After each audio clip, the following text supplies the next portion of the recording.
গত সপ্তাহে ভিডিও দেখে এক ভাই আমাকে রিকোয়েস্ট করলো নবাবী শ্যামাইয়ের রেসিপিটা দিতে, তাই রেসিপিটা আপনাদের সাথে শেয়ার করছি। সো হ্যালো এভরিওয়ান, আসসালামু আলাইকুম। প্রথমে আমি দুধটা জাল করে নিব। মালাইয়ের জন্য দুধটা বলক আসলেই আমি দিয়ে দিব 1 চামচ ঘি, চিনি এবং কাস্টার্ড পাউডার। যতক্ষণ না ঘন হয় আমি লাড়তে থাকবো।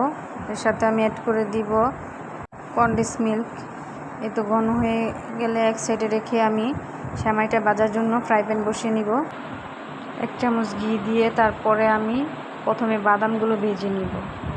বাদামগুলো ভালো করে লাল করে ভেজে উঠিয়ে নিব।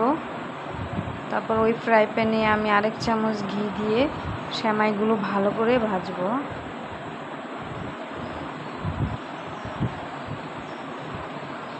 তারপর আমি শ্যামাইয়ের সাথে চিনি ও গুঁড়ো দুধ অ্যাড করে দিব। এটা অনেক ভালোভাবে ভাজতে হবে। লাল লাল হয়ে গেলে শ্যামাইগুলো আমি নামিয়ে নিব। তারপরে আমি একটা সার্ভিসিং ডিশে রেখে শ্যামাইগুলো সাজিয়ে নিব। প্রথমে এক লেয়ার দিয়ে আমি মালাইটা দিয়ে দিব। তারপর আমি আবার শ্যামাই দিব।